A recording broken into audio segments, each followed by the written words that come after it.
Ben, I do want to start with you, the big event in Times Square. And more importantly, what exactly are you showing off? What am I going to be able to do in the future that I can't do today?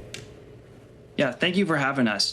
So in Times Square now, we've created a first of its kind experience. You are now able to walk onto a machine. It scans your feet, makes a 3D model of your feet. We're able to get information more than what we could do with our online scanning system, like the way your toes are shaped, the way your heel's designed, pretty much the same information you would take into account when making custom orthotics. And now we can give you a fully custom-made 3D printed shoe with this information 4 to 6 weeks later in the heart of New York City, in a spot where so many amazing tourists are coming through, in a store called Tomorrow that just opened up in the Candler building. It's a game changer for footwear sizing. There are so many people that are struggling to get proper fitted shoes, and now we have a solution for that. And it's a solution in an area where a lot of people can get access to it. Joe, give me a sense here, though, of the balance between people sort of making a decision about buying a pair of shoes based on, comfort and sizing versus, styling and maybe some of the, for lack of a better phrase, some of the more superficial things that, let's just face it, a lot of us tend to focus on. Well, we're now seeing a change. We're now seeing this disruption. We have politics which is coming in this and saying, tariffs. And so it's wonderful to be able to look at something which is going to disrupt that. And with 3D printing, you can actually make this product anywhere in the world, which means that you can do it in America. So this is something that is changing the way that people look at product. And sneakers have really influenced the street for 50 years. And it's moving on. They're moving towards slides and clogs. And this is where 3D printing is coming in and making a difference. Well, Joe makes an interesting point here, Ben, that when it comes to 3D printing, you can make these shoes anywhere, and you can specifically make them in America. When it comes to situating this in the context of tariffs and the geopolitical landscape, I have to imagine that maybe it isn't something that you had in mind when you set out to 3D print sneakers, but it has to be a huge benefit. Yeah, it's something we're actively thinking about, and we are putting a plan in place to try to make this happen.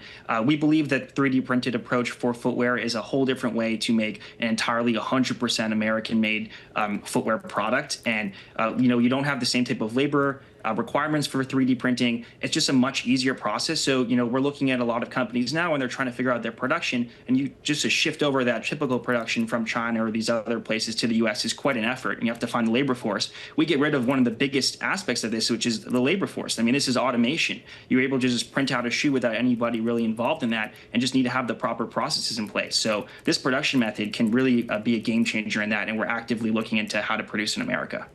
And Joe, talk to us, though, about the integrity of the shoes. Romaine got into a little bit of this when it comes to people buy shoes for style, they buy shoes for comfort. There's people who, of course, buy shoes for performance. And when it comes to 3D printed shoes, are you able to get the elements that you need to have these shoes actually be able to withstand some of the athletic demands that you might put on them? Well, we're not really looking at that side of performance. What we're looking at is how do you change the methods that are used now. Traditional methods, you will never move out of Asia because of the volumes you require. So that's difficult. And let's go back to Reebok. Reebok, when we were starting and we moved forward, we looked for white space. And white space is, where is it we can go now and try and make a difference? Well, 3D printing, AI designing, and scanning info.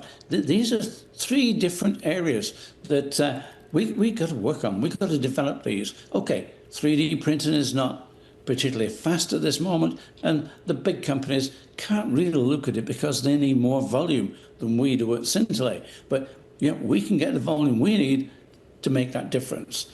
And in doing so, we're also looking to 3D printers. Come on, guys. Let's look at developing 3D printing. Let's make the time to print a shoe, which is probably almost 12 hours to print one shoe. Let's get it down to 1 hour. This is developing different methods. It's not performance as we see performance today, but as we move in this area, we're going to look at all the different areas where we can become performance, as against just changing the landscape of shoes that people wear. When it comes to athletic shoes, though, Joe, I am curious as to what people want right now. Companies like Nike have sort of been at a bit of a crisis as of late. The idea of, do you go after the folks who just want it for fashion, or do you sort of double down on the athletes? The idea of people who want those athletic shoes for actual athletic purposes. I don't think we can change that landscape at the moment. I think athletic shoes will still come from traditional manufacturing, where you've got different materials, where you experiment with different rubbers, and you want performance. And Reebok want performance, Adidas want performance, and Nike want performance. What we would like to see with Centrally is that, because the landscape is changing now from sneakers, which are street, we're now looking at clogs, we're looking at sliders. So people are looking for footwear which is comfortable and easy to wear. And what we have, we're offering something which is a personalized measurement. These shoes are custom made for you. So it's looking at the different areas that we can change the, we're going to say, street shoes and what people want. And as we move into this, we can challenge our people with 3D printed. We can challenge, say, look, we want to have a few variations here. We want to look at performance. We want to look at comfort. And so it is a process. But meanwhile, with Centrally, it is putting out to the people something, this is different. Come with us and take the journey. Well, Ben, let's talk about price points here. When it comes to, these custom 3D printed shoes, what is the price differential versus custom shoes that were maybe made the old-fashioned way?